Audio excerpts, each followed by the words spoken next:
आवाज बस इस चीज पे उठना चाहिए कि कोचिंग की फीस एक लिमिट में होनी चाहिए, आप इससे ज्यादा नहीं ले जा सकते। और जो कम लेते हैं उन पे टैक्स वगैरह में थोड़ी सहूलियत देनी चाहिए। अब एक बात बताइए, जब लॉकडाउन लगा था देश के पास पैसे नहीं था, पहली बार हुआ था, आपको बिलीव कीजिएगा कि हमने जो पहला बैच लाया था पूरे कोर्स का 11 रुपए का था। कल्पना नहीं कर सकते कोई 11 रुपए का। और एक बच्चा गुजरात या महाराष्ट्र से गुजरात थोड़ी दूर पे मेरे क्लास में आया, वो पूरी मतलब क्लास के सामने बड़ा अजीब उदास हो गया। 11 रुपए में पढ़ा था, उसके कंधे पे 2 स्टार लगे हैं, अभी बिहार पुलिस में इंस्पेक्टर हैं, एसआई है वहाँ पे। वो गुजरात में 12,000 रुपया पे 12,000 रुपये, उसी में उसको रहना भी है, खाना कलकत्ता में। उसका जब रिटर्न निकल गया, प्री निकल गया, मेंस निकल गया, जब इंटरव्यू देना था ना, तो क्या बोलता है कि सर मेरे पास अच्छा कपड़ा नहीं है इंटरव्यू में पहनने के लिए, किसी का सूट वगैरह है तो दिला दीजिए ना। वो बच्चा जब अधिकारी बना, उसका अपना घर नहीं रहने के लिए, मिट्टी का घर है, और टेबल नहीं था पढ़ने के लिए ना, तो ऐसे बांस वगैरह जोड़ जाड़ के बनाया।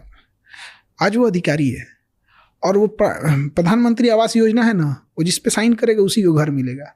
हमको आज आके बोला, जानते हैं सर 300 घर बनवाए हम, जिसका अपना घर नहीं था। तो लगता है कि आदमी कमाया है। ये चीजें बड़ा अच्छी लगती है। हकीकत मायने में हमको पढ़ाने में लड़ाई चल रही थी, एक थी बांग्लादेश साइड में, तो बांग्लादेश साइड में हमारी आर्मी उसके ऊपर भारी पड़ रही थी, और उसने सोचा कि भाई बांग्लादेश तो गया मेरे हाथ से, तो उसने पूरी अपनी टैंक रेजिमेंट और पूरी इन्फेंट्री बटालियन लेके घुस गया राजस्थान में, जिसपे लोंगेवाला की लड़ाई अपने बड़ा फेमस लड़ाई थी। मेजर कुलदीप सिंह चांदपुरी, तो वो 120 जवान थे, उनके सामने पूरी इन्फेंट्री बटालियन थी और पूरी टैंक थी, उनको ऊपर से ऑर्डर थे छोड़ के हट जाओ भाई, नहीं लड़ पाओगे उनसे।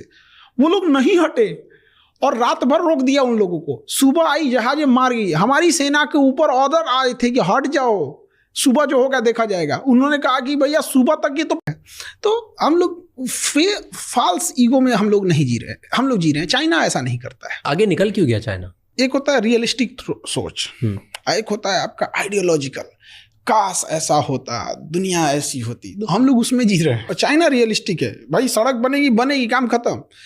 अब हम लोग को क्या है कि इंग्लिश थोपिए, इंग्लिश थोपने के चक्कर में 70%